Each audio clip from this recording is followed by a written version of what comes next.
7, 6, 5, 4, 3, 2, 1, 0। नमस्कार दोस्तों, स्वागत है आपका एक बार फिर से हमारे इस YouTube चैनल पर। मैं हूं आपका दोस्त, आपका होस्ट अनुज चौहान। तो समय की बर्बादी ना करते हुए हम सीधे अपने आज के टॉपिक पर चलते हैं। योग दर्शन के उपदेष्टा महर्षि पतंजलि जी ने योग शब्द का अर्थ वृत्ति निरोध बताया था, अर्थात जो मनुष्य अपनी वृत्तियों को अपने वश में कर लेता है और उन्हें वश में करके आत्मा का परमात्मा के साथ योग करता है, उसे हम योग कहते हैं। अब आप सोच रहे होंगे वृत्तियाँ क्या होती है। तो दोस्तों आपको बता दें, वृत्तियाँ 5 प्रकार की होती हैं। नंबर 1 प्रमाण, नंबर 2 विपर्य, नंबर 3 विकल्प, नंबर 4 निद्रा, नंबर 5 स्मृति। आप इनके बारे में गूगल कर सकते हैं जिससे आप इसको आसानी से समझ सकें, क्योंकि अगर हम यहाँ इनके बारे में बताएंगे तो वीडियो बहुत लंबी हो जाएगी और हम चाहते हैं आज की इस भागदौड़ भरी ज़िंदगी में कम से कम समय में आपको सब कुछ समझाने की कोशिश करें। तो दोस्तों महर्षि पतंजलि जी के अनुसार जो मनुष्य इन 5 वृत्तियों को अभ्यास एवं वैराग्य आदि साधनों के द्वारा मन में लय को प्राप्त करके मन के स्वामी आत्मा के स्वरूप में व्यवस्थित हो जाता है, तब योग होता है। ये महर्षि पतंजलि जी द्वारा दी गई योग की एक संक्षिप्त परिभाषा थी। आगे बात करें महर्षि व्यास जी। महर्षि व्यास जी ने योग शब्द का अर्थ समाधि बताया है। उनके अनुसार संक्षेप में हम कह सकते हैं, जो मनुष्य संयम पूर्वक साधना करते हुए आत्मा का परमात्मा के साथ योग करके यानी कि छोड़कर समाधि का आनंद लेता है, उसे योग कहते हैं। चलिए आगे बात करते हैं।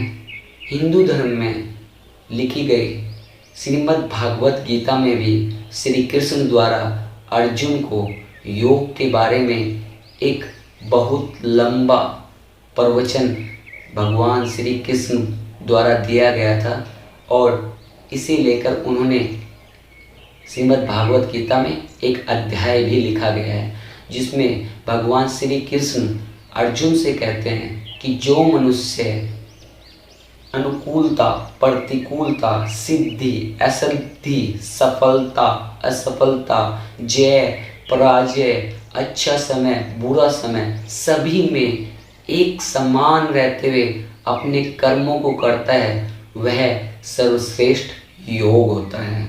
आगे बात करते हैं। जैनाचार्यों के अनुसार जिन साधनों से आत्मा की सिद्धि और मोक्ष की प्राप्ति होती है, वह योग होता है। जैन दर्शन में मन, वाणी एवं शरीर की वृत्तियों को भी योग कहा गया है। अगर आसान शब्दों में हम आपसे कहें कि जब हम अपने शरीर, अपना दिमाग और अपने मन को अपने वश में कर लेते हैं और हमारे इस शरीर की स्वामी आत्मा के साथ संबंध स्थापित करते हैं और उस संबंध को स्थापित करने के बाद आत्मा का परमात्मा के साथ योग जिस विधि से किया जाता है, उसे योग कहते हैं। तो ये थी योग की एक संक्षिप्त परिभाषा जो हम आपके सामने अभी प्रस्तुत कर रहे थे। इसके बाद हम बात करते हैं एक स्वस्थ मनुष्य की दिनचर्या के बारे में। स्वस्थ मनुष्य कौन होता है?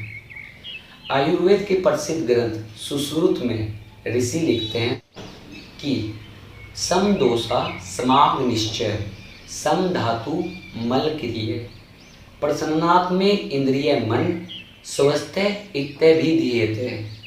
तो ये श्लोक संस्कृत में लिखा गया है, जिसका अर्थ है जिस मनुष्य के तीनों दोष पित्त, कफ, वात सम हो, जठर अग्नि सम हो, अर्थात न तो ज़्यादा तीव्र हो और ना ही ज़्यादा मंद हो, शरीर को धारण करने वाली सप्त धातुएं रस, रक्त, मांस, मेद, अस्थि, मज्जा तथा वीर्य उचित अनुपात में हो, मलमूत्र की क्रिया समय पर होती हो, अर्थात ना तो ज़्यादा देर में और ना ही ज़्यादा जल्दी होती हो, और 10 इंद्रियां कान, नाक, आँख, त्वचा, रसना, गुदा उपस्थ, हाथ, पैर और जीवा एवं मन तथा इस मन का स्वामी आत्मा भी प्रसन्न हो तो ऐसे व्यक्ति को स्वस्थ कहा जाता है। तो ये थी स्वस्थ मनुष्य की परिभाषा। ऋषियों ने स्वस्थ मनुष्य की बहुत ही सुंदर एवं व्यापक वैज्ञानिक परिभाषा भी दी है। वैसे तो एक स्वस्थ मनुष्य के जीवन में 6 मुख्य स्तंभ बताए गए हैं। आयुर्वेद में ऋषियों ने एक संस्कृत में श्लोक लिखा है जो कुछ इस प्रकार है। त्रियोपर स्तंभा आहार, निद्रा, ब्रह्मचार्य, मिति। अर्थात एक स्वस्थ मनुष्य के जीवन में 3 स्तंभ मुख्य आधार हैं जो हैं आहार, निद्रा और ब्रह्मचर्य। अभी हम आपके सामने आपको हमने बताया कि एक स्वस्थ मनुष्य के जीवन में 6 आधार होते हैं। हम उन 6 आधारों के बारे में बात करते हैं। ये 6 आधार होते हैं आहार, निद्रा, ब्रह्मचर्य, व्यायाम, स्नान और ध्यान। तो दोस्तों, एक स्वस्थ मनुष्य को अगर अपने स्वास्थ्य को कायम रखना है, जिस प्रकार वो स्वस्थ है उसी प्रकार स्वस्थ रहना है, तो उसे इन 6 स्तंभों का पालन करना होगा। और जो मनुष्य स्वस्थ नहीं है, अगर वो इन 6 स्तंभों को अपना आधार बनाकर अपने जीवन में इन सभी स्तंभों में बताई गई बातों को उतारने का प्रयास करेंगे, वो बहुत ही जल्द स्वास्थ्य लाभ प्राप्त करेंगे। और जो लोग पहले से स्वस्थ हैं वो इन स्तंभों को अपने जीवन में लगातार अपनाते रहेंगे तो हमेशा स्वस्थ रहेंगे। एक स्वस्थ मनुष्य के जीवन के जो 3 मुख्य आधार स्तंभ बताए गए हैं, उसमें पहला आहार है। एक जो स्वस्थ मनुष्य होता है, जो योग के मार्ग पर चलता है, उसे जो उसका आहार होता है वो सात्विक होता है। सात्विक आप सभी लोग जानते होंगे, जिसमें मसाला आदि ना इस्तेमाल किया गया हो, प्याज, लहसुन वगैरह को ज़्यादा इस्तेमाल ना किया गया हो। लेकिन आज के युग में बहुत से ऐसे लोग हैं जो इन सब चीज़ों को छोड़ना नहीं चाहते या फिर उनसे छूटती नहीं है।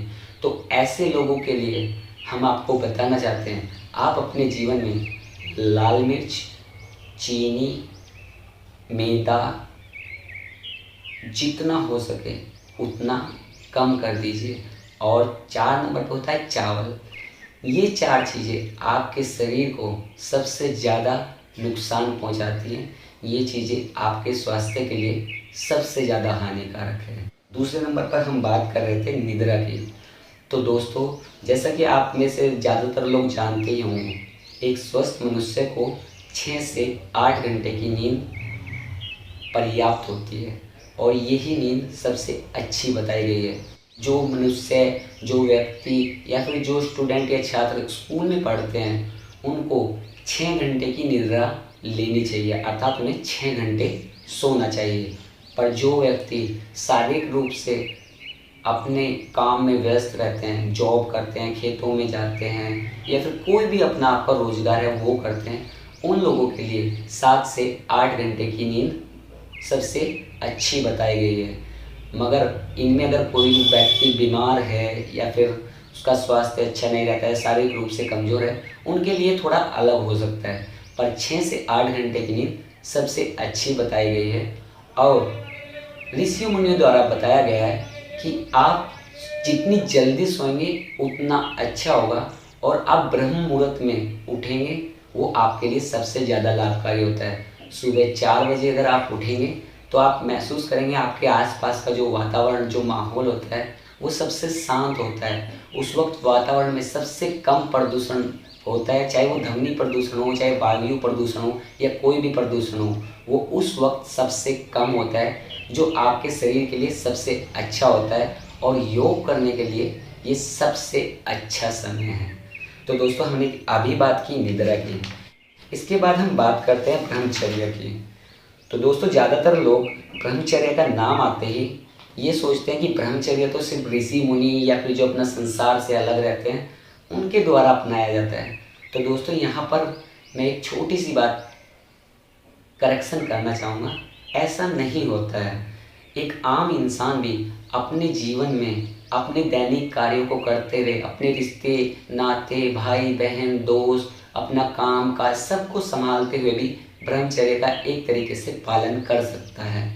श्रीमद् भागवत गीता में भी भगवान श्री कृष्ण ने अर्जुन से कहा था कि जो मनुष्य अपने दैनिक कर्मों को, जो कर्म मैंने उसे सौंपे हैं इस पृथ्वी पर भेजकर करने के लिए, उन कर्मों को करते हुए योग की राह पर चलता है, वो मेरी नज़र में अर्थात भगवान श्री कृष्ण की नज़र में सबसे सर्वश्रेष्ठ है।